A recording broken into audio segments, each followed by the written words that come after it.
بسم اللہ الرحمن الرحیم۔ بیان کیا جاتا ہے کہ حضرت حذیفہ بن یمان رضی اللہ تعالیٰ عنہ سے ایک شخص نے جو کوفے کا رہنے والا تھا کہا کہ اے ابو عبید اللہ، تم بڑے خوش نصیب ہو کہ تم نے رسول اللہ صلی اللہ علیہ وآلہ وسلم کو دیکھا اور ان کی مجلس میں بیٹھا کرتے تھے تو تم کیا کیا کرتے تھے؟ حضرت حذیفہ رضی اللہ تعالیٰ عنہ نے فرمایا، واللہ ہم جانثاریاں کیا کرتے تھے۔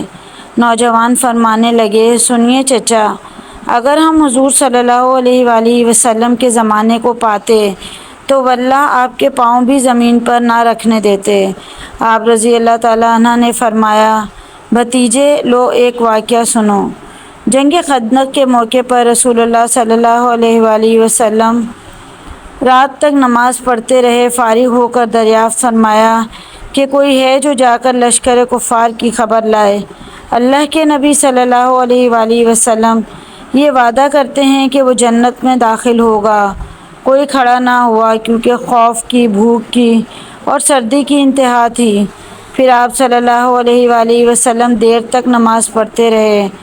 پھر فرمایا، ہے کوئی جو جا کر یہ خبر لا دے کہ مخالفین نے کیا کیا؟ اللہ کے رسول صلی اللہ علیہ وآلہ وسلم اسے مطمئن کرتے ہیں کہ وہ ضرور واپس آئے گا اور میری دعا ہے کہ اللہ تعالیٰ اسے جنت میں میرا رفیق کرے گا۔ اس بار بھی کوئی کھڑا نہ ہوا، اور کھڑا ہوتا بھی کیسے؟ بھوک کے مارے پیٹ کمر سے لگے ہوئے تھے، سردی کے مارے دانت بج رہے تھے، خوف کے مارے پتے پانی ہو رہے تھے۔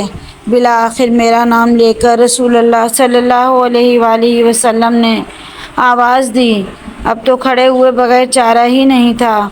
فرمانے لگے، حذیفہ تو جا اور دیکھ کر وہ اس وقت تک کیا کر رہے ہیں، دیکھ جب تک میرے پاس واپس نہ پہنچ جائے کوئی نیا کام نہ کرنا۔ میں نے بہت خوب کہہ کر اپنی راہ لی اور جرأت کر کے مشرق میں گھس گیا۔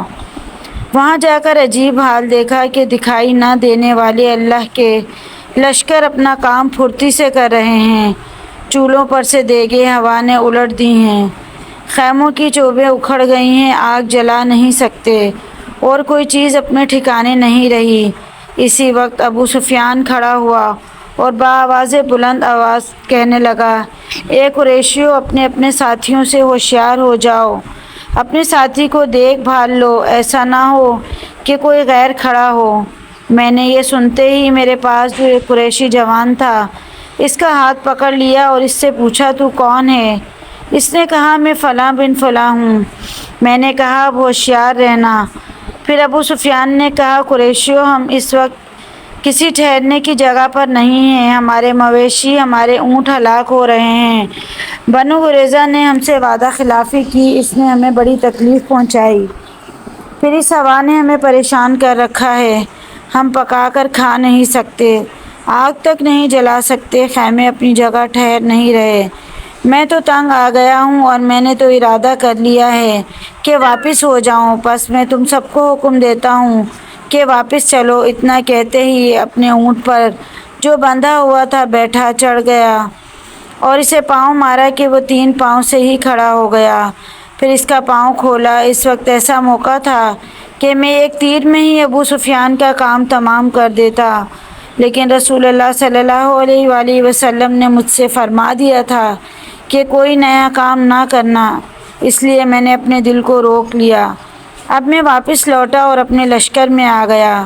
جب میں اپنے لشکر میں پہنچتا ہوں تو میں نے دیکھا کہ رسول اللہ صلی اللہ علیہ وآلہ وسلم ایک چادر کو لپیٹے ہوئے جو آپ کی کسی بیوی صاحبہ کی تھی نماز میں مشغول ہیں۔ آپ نے مجھے دیکھ کر اپنے پیروں کے درمیان بٹھا لیا اور چادر مجھے بھی اڑا دی، پھر رکوع سجود کیا اور میں وہی چادر اوڑھے بیٹھا رہا۔ جب آپ صلی اللہ علیہ وآلہ وسلم فارغ ہوئے تو میں نے سارا واقعہ بیان کیا۔ قریشیوں کے واپس لوٹ جانے کی خبر جب قبیلہ غطفان کو پہنچی تو انہوں نے بھی سامان باندھا اور واپس لوٹ گئے۔ روایت میں ہے کہ حضرت حذیفہ رضی اللہ تعالیٰ عنہ فرماتے ہیں، جب میں چلا تو باوجود کڑاکے کی سردی کے، قسم اللہ کی، مجھے یہ محسوس ہوتا تھا گویا میں کسی گرم حمام میں ہوں۔